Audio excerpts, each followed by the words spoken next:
Hello and welcome to About 6 Acres. I'm Juana. And I'm Nick. And today is Vlogmas Day 24. So happy Merry Christmas Eve. I hope that you're having a wonderful time with your family. Yeah, I hope you're eating a lot of cookies.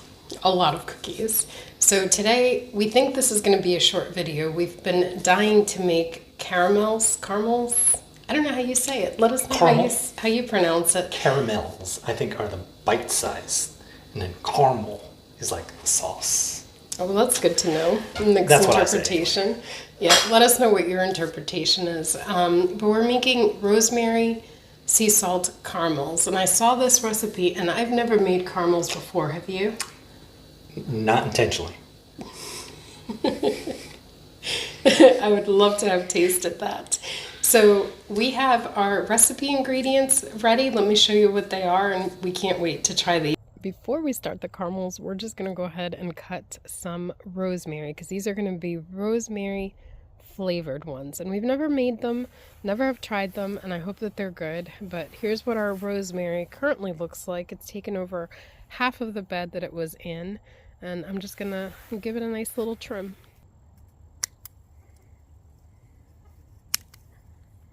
I think this is the first rosemary plant we've had that has not died. Because we don't do anything to it. It's crazy. All the work that we do put into plants, those plants don't do as well as the ones we just leave it. That's funny. I think this is plenty.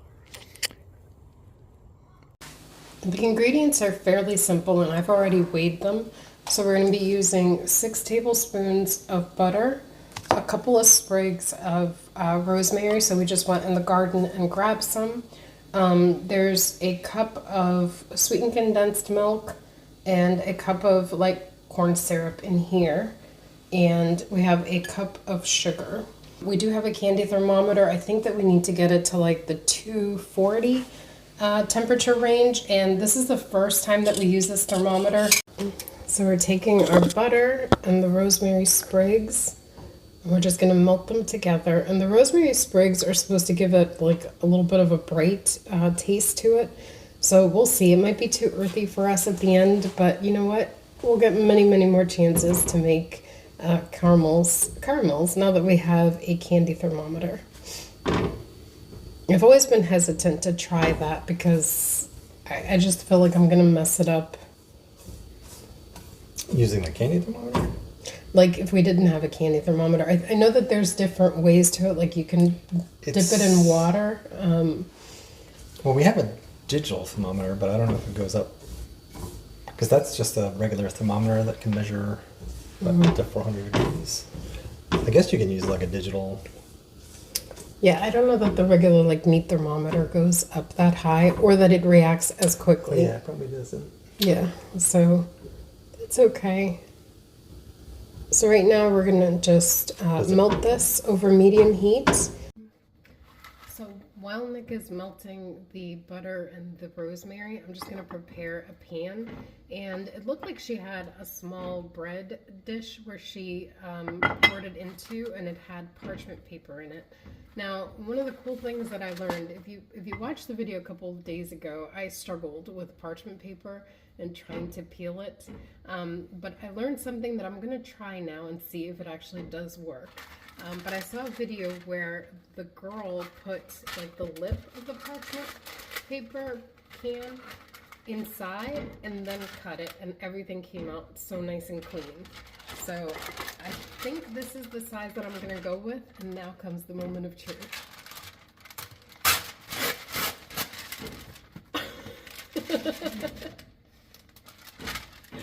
This is awesome. This is going to waste so much less parchment paper. So I'm just going to put it on here, and that's where we're going to be pouring the mixture into. And I think Nick is almost done.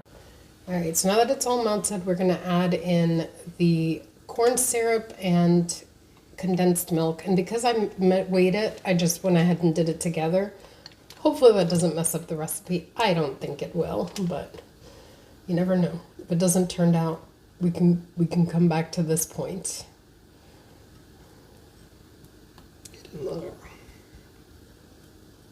And then we're going to be adding the cup of sugar. And now comes the fun part, because we're basically going to be stirring constantly until the thermometer reaches that temperature. And I think that we just put it in there. Yeah, so it's on the bottom. Yeah. It's The like key, a regular old school thermometer. it is. The key is not to let the tip of the thermometer actually touch the pan. And so there's a little holding area for it so that it doesn't touch it. So we'll just have it in there. Let's see the line. Yeah, I don't know if you can put it this way. I don't know if that works.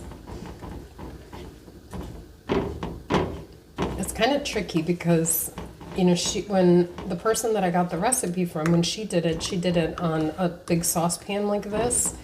But I think if it was like a regular pot, it'd be easier for the tip of the thermometer to actually touch. Clip it. So where's it at right now? 120.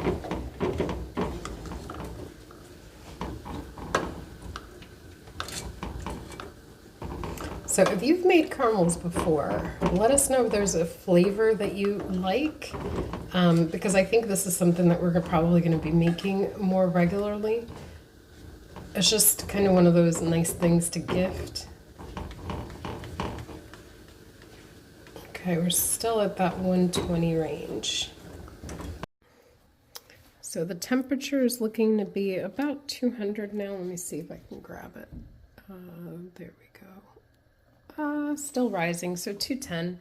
So we're just going to keep stirring it, and pretty soon it'll be at, the recipe actually says 240 to 245 degrees. We're getting close. I think we are at the 225 maybe. So we got a little bit more degrees to go, and then we will be pouring it. We took out the large rosemary sprigs. You're supposed to take them out when it's ready to go and pour, but we just figured it was just as easy to take it out beforehand. And there's some sprigs that are in there, and Nick said, just leave them in there. So hopefully they won't make it bitter. I don't think it will, actually. I think it's gonna add to it. It's at 230 now, and the color is starting to get so golden and beautiful. And it's really starting to get very, very thick. So just a couple more minutes. Now it's a little bit thicker. We're getting to that 240 stage, so it's about time to pour it.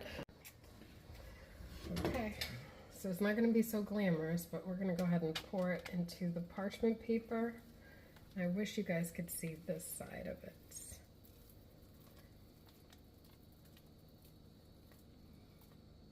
Go back, it'll stick to the pan. You can do it. I could do it, I could do it, I could do it. I'm sorry you can't see it from there. I'm trying.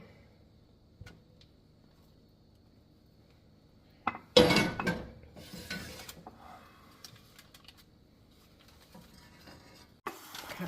So it's got some bubbles in there that I'm going to try to knock out, but it sets up pretty fast. So the other thing I'm going to do really fast is add some flaky sea salt, flaky white sea salt.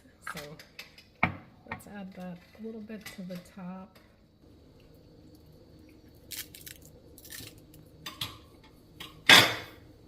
We're going to let this cool completely before we try to cut it, and then we can do a taste test. But I can say that it smells really good in here. Very, very sweet.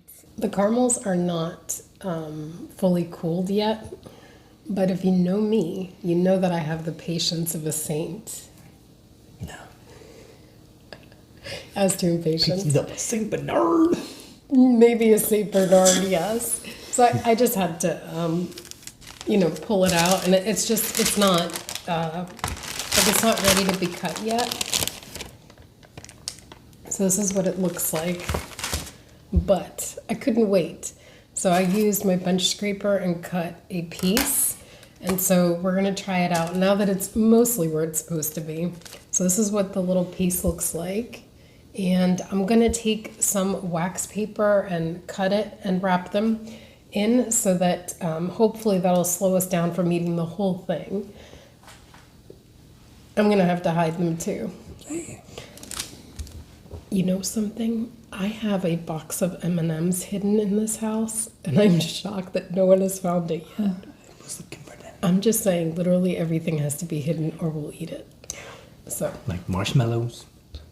She eats them. Chocolate chips. I'll eat them and she'll eat them. I was gonna say he mostly eats those. But let's try it out. Again, this is what it looks like. And they are soft right now, so they are not stretchy, although you can kind of try to stretch them. But they're truly ready to be, like, once you cut them, they cool off pretty quick. What do you think? That have a nice rosemary taste to it. But it's not like punch you in the face. Yeah, I was gonna say it's not. It's more like you have it and it's got this like undertone of, there's something interesting in there. Not like, oh my, I'm Rosemary and I'm in the party. It's pretty good. It honestly reminds me a little of those like caramels that used to get at the bodega in grocery stores in New York. And they used to be small square ones, and you could get like, I think it was like 3 for a nickel when I was very young. In the clear. Mm-hmm. Yeah. I wouldn't buy that. I'd buy the Chinese 1-cent gums. Spend all my lunch money on that. The what? There was these Chinese gum sticks, like bubble gum, and they were like 1 cent a piece. So I'd spend all my lunch I think I money. know what you're talking about. They were very thin. Yeah, and they had like Yeah. little fortunes on it. Yeah, I didn't really like those. It was very, very thick. But And priorities as a kid. these are so good. I hope you get to try them. We'll link the recipe in the description. This was from somebody on Instagram, and it was definitely worth trying, especially if you want to do something, like use something in your garden. I think that works well. I'll be interested to try other flavors. I just have to figure out what those might be. Not oregano. I wonder if you can do peanut butter. Maybe. So thank you so much for watching. And don't forget, you're awesome and you were loved. Until next time.